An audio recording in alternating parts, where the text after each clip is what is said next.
Savage and Amused were the true sound of the suburb. They're absolutely as angry and frustrated, and they're frustrated for a whole other set of reasons. You know, they're like, you know what I mean? They're looking slightly different and getting beaten up by guys in Steelers jackets or whatever, you know.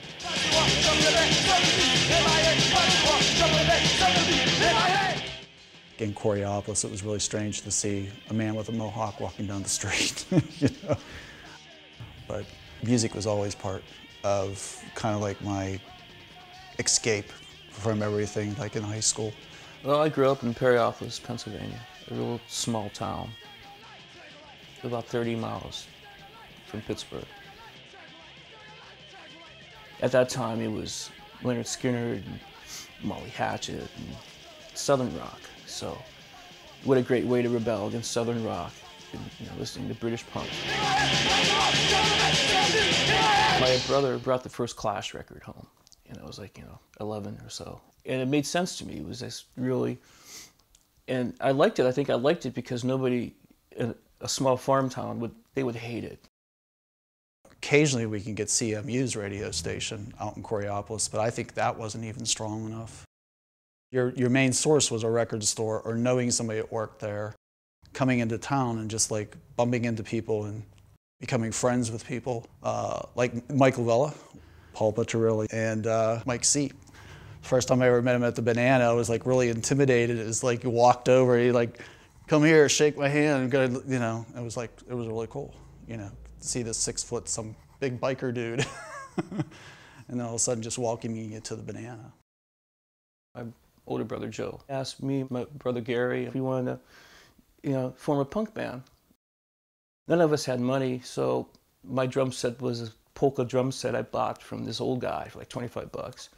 It would fall apart because I didn't know, I just bash my drums. Joe and John were in Poisoning and was at one of the shows, and they really liked us, and met Alan Peters, and then one day we were just, together, as a band. Excuse me. I like how Bill sang. He would scream, but he was a singer too. And I mean, screaming is not, but carrying a tune's nice too. John, I call him the animal on the drums. Yeah, it was just like, in Savage Amused, when he played the drums, it was total conviction to the drums. When Joe played guitar, I never knew what was coming out of the guitar. It was something different all the time.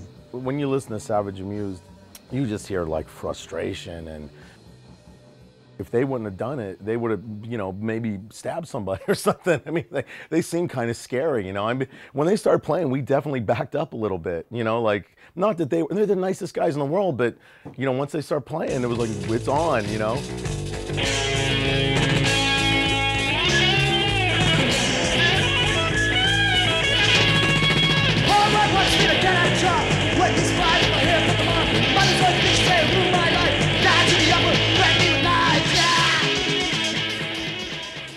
I lived in Coriopolis taking care of my mom, and I can remember doing this huge circle, driving down 79. Sitting in a 2-minute break, monotony work. Going to Perryopolis, picking up John, coming to Oakland, and then going to a show. So I can remember doing that for practices, but we made things work,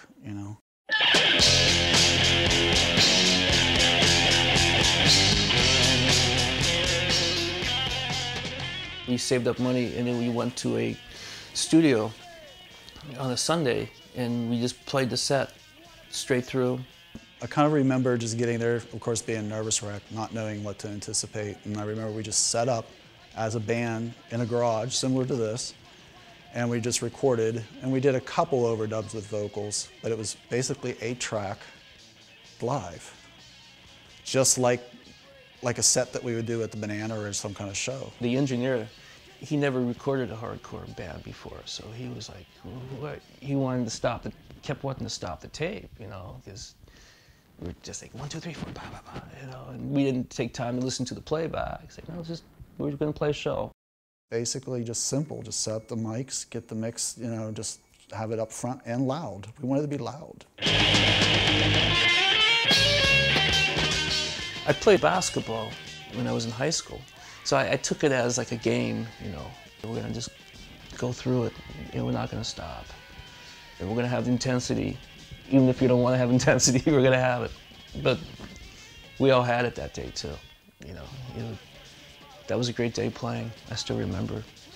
And I just remember coming out, and I think it was raining, and I was like, okay, did we do okay? It clicked. You know, everything, it sounded great in my headphones. You know, it's like, that's like the high I guess you're always looking for in a band. That when you play, it clicks. And you go, this is why I'm doing it.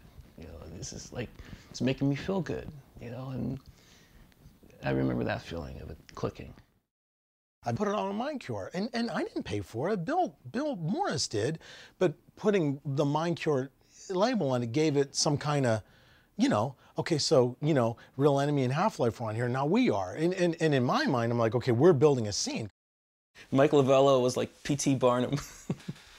He was the guy with the megaphone. Hey, come over here, step right up. We got hardcore.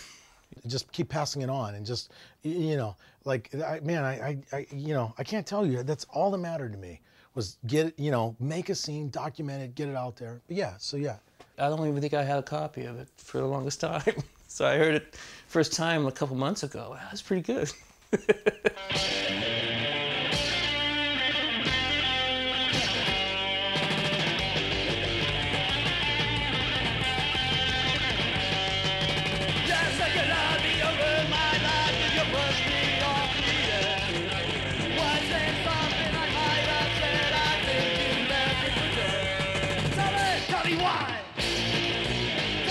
Johnny, why?